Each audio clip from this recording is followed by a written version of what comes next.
All right. Thanks for the invitation. I'm really happy to be able to speak to you today. And I'm also very happy to be able to do this presentation for the first time when we are living in a new Medical insurance?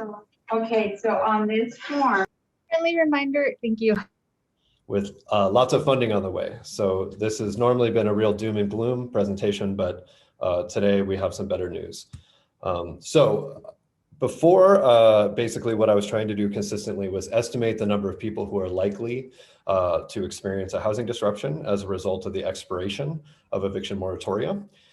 Now that is really not the issue we're dealing with. Before, I think a lot of us were very concerned about a lot of people becoming displaced on a very short timeline. Wonderfully, though, we are now in a situation where we still have extremely high levels of financial strain, but this is being met with unusually generous amounts of financial supports. So this is a world I honestly did not imagine we would be living in. So this is a very good thing that this is happening. And I've shifted my anxiety now to focus on a smaller problem, which is in the short term, I'm concerned about how many people are going to fall through the cracks over the next few months. So the economy is not going to recover fully for quite a while. And there's going to be some households who are not going to be protected by current protections, and they're not going to necessarily have access to all of the safety net benefits that are available. So that's one piece, and I would like to just highlight that and propose thinking about how to address that smaller population of people who might be experiencing extreme financial hardship. And then secondly, I am sort of amazed to realize that we have the capacity maybe to back up again and say, we're having a moment which is, in terms of the net investment in homelessness, is on a scale that we haven't seen in generations. And potentially we could start thinking big again about what are some structural changes we might be able to foster or participate in implementing. So very quickly, the macroeconomic situation in Arizona has been improving from roughly 13.5% unemployment back in April last year to 7.5% in December. This is good. I do want to caution everyone, though, that this sort of understates the level of unemployment because a lot of people have dropped out of the labor market, especially women, in recent months. And so the Federal Reserve Chair, Jerome Powell, recently put out a study which said that the 6.3 nationwide unemployment rate in January of this year was really a hard underestimate because so many people have dropped out of the labor force. And that if you included everyone who has dropped out since last February, the unemployment rate would be more like 10%. So even 6.3 or 10%, these are very high levels of unemployment by historical standards. And these improvements do not seem to be showing up very heavily amongst renters in Arizona. So this is the percentage of Arizona renters who are not caught up on payments, according to the Census Household Pulse Survey. And we got the most recent wave of the data yesterday that covered the end of this past January. And so 13 to 14% of Arizona renters are not current. And you would think that you would see some of that falling unemployment amongst these folks. One of the reasons why that's probably not happening is because of this K-shaped recovery, right? Lower income households were hit much harder by the recession and have recovered at a much slower rate. That's very unusual compared to other recessions and continues to be the case for why a lot of the economic recovery so far is not reaching everyone. Furthermore, we see very little improvement in confidence and ability to pay your rent next month. So at the end of January, this past month, about 35% of Arizona renters had slight or no confidence in their ability to pay next month's rent. And we can also see that these bad indicators here are basically tracking up softly over time. So we're also not seeing a lot of improvement for these folks. For the people who are not current on their rent, the census asked them, do you think you're likely to be evicted in the next 2 months? And the proportion of people in Arizona who are not current on their rent who say that they're very likely to be evicted has been tracking up quite substantially in recent months. So this is a kind of a flashing red indicator that a lot of people are experiencing extreme financial hardship. Let's see, this is about 37% of those folks who are not current say that they're very likely or somewhat likely to experience an eviction. Now we know in practice that this actually isn't true for a lot of these folks. Many of these people are protected by the eviction moratoriums, but they don't necessarily know that. And this is still, I think, a very good indicator of hardcore financial stress amongst these folks. I just want to quickly mention that if you compare these census statistics to nationwide statistics like this really large survey from the National Multifamily Housing Council, you do not see such dramatic rates of underpayment of rent. So this is comparing this month to last year's month in terms of rent paid on time by the end of the month. We have seen some erosion.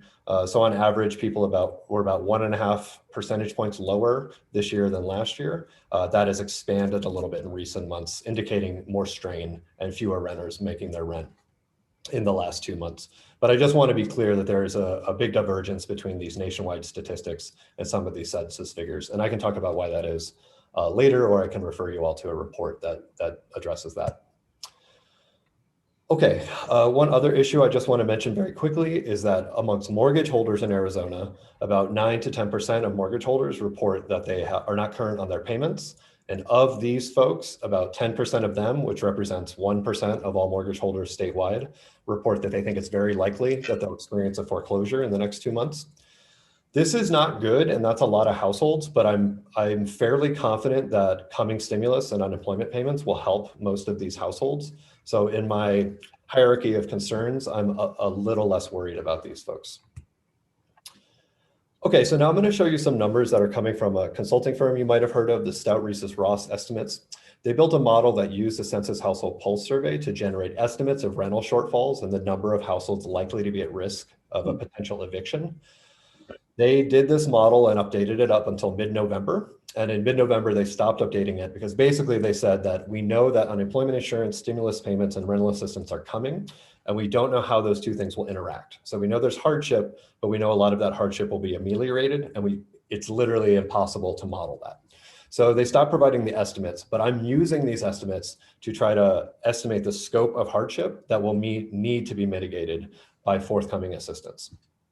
So they give a lot of options in terms of who you want to consider at risk. They build a model based just using those people who have no confidence in their ability to pay next month's rent, all the way to a model that includes those with slight and no confidence and a chunk of these folks who have moderate confidence.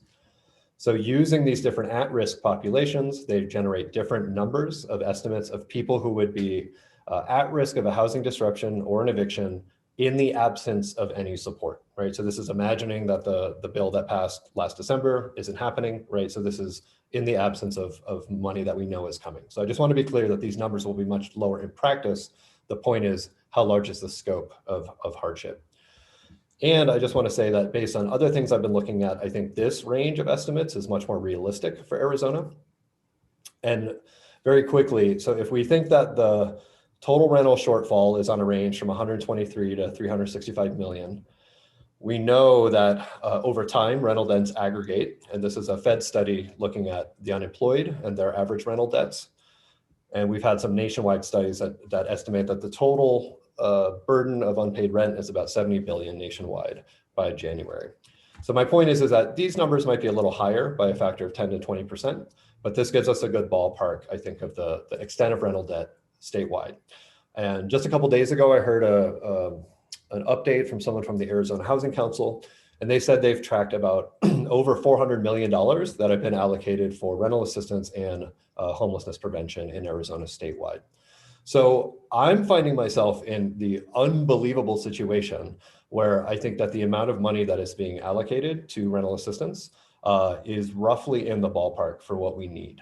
So that's incredibly good. And my main concern that I'll mention in a moment is that I think I'm concerned about what's going to happen over the next few months and what's going to happen to folks to whom that assistance doesn't get to. But in a very big picture, long-term perspective, I think that the assistance is well matched to the problem, which is, again, incredible that we're in that situation. Okay, furthermore, as I mentioned, those numbers, this 27 to 56,000 households, that's from November. So I just very quickly am providing a comparison of the most recent Census Household Pulse Survey data from the end of January with these numbers generated based on November. Excuse me. And we can see that statewide, about 26,000 households are the ones reporting they think they're very likely to be evicted. And about 43,000 households are reporting that they think they're very or somewhat likely to be evicted. So I'm just mentioning that to say that this range provided by Stout, I think, is very realistic and corresponds with other data indicators that we have. So the question then becomes, this is still an enormous amount of strain.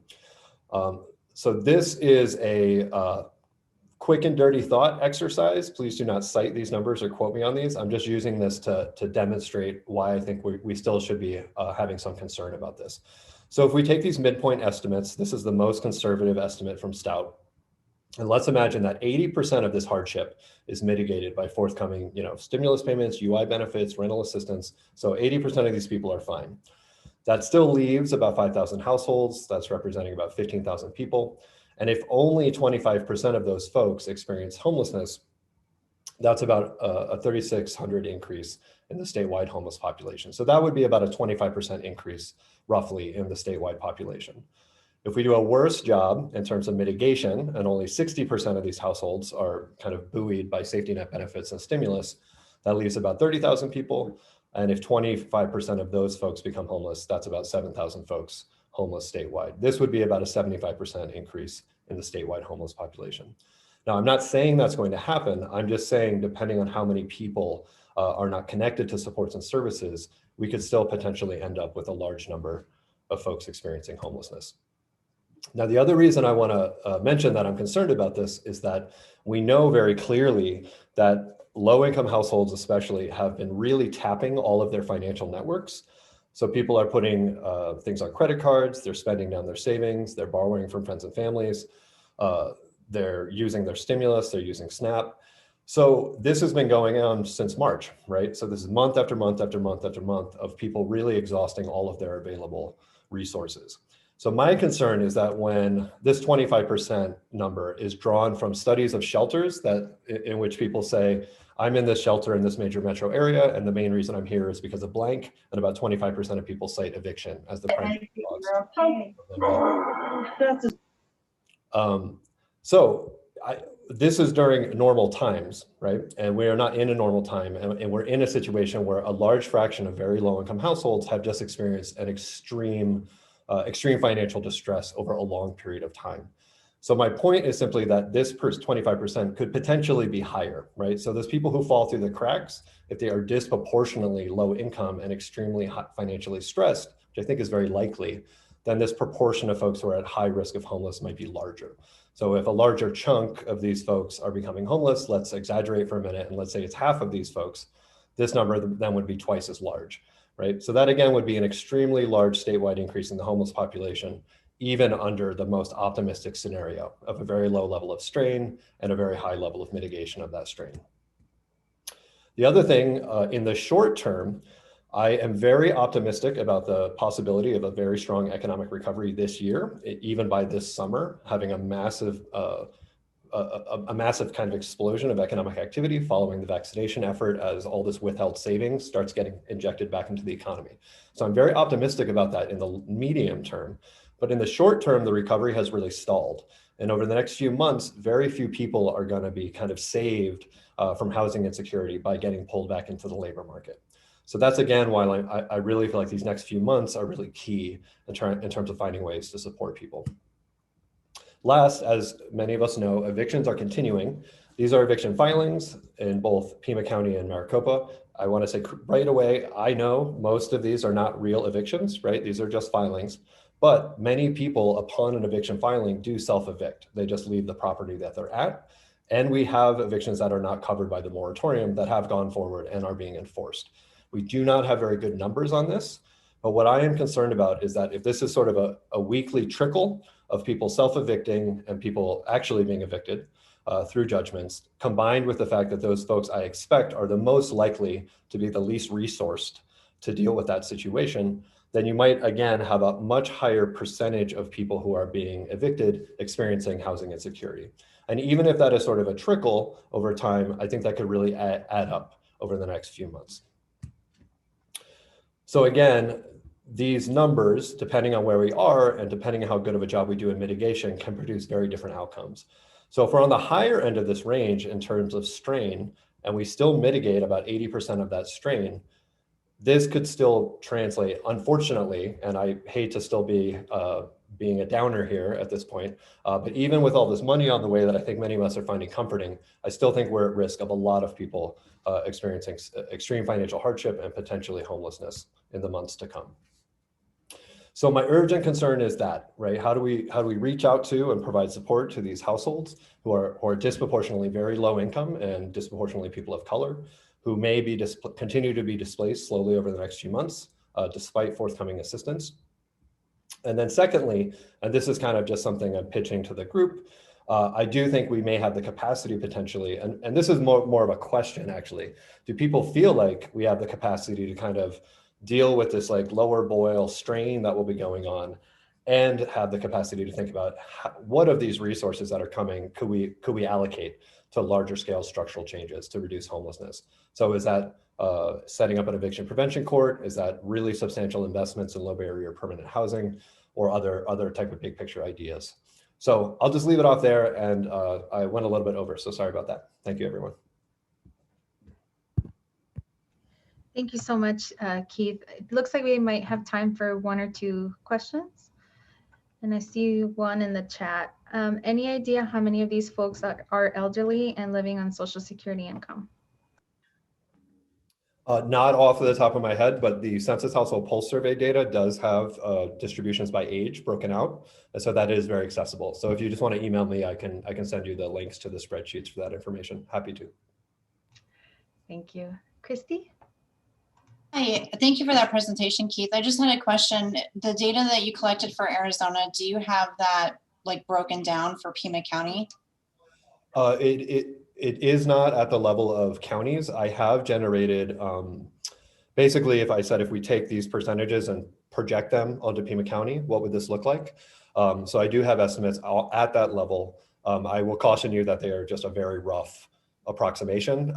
We don't know how accurate they are at the county level. But I do have a report that I can send to Jason to send out to everyone that includes those numbers. Okay, thank you. Yep, happy to.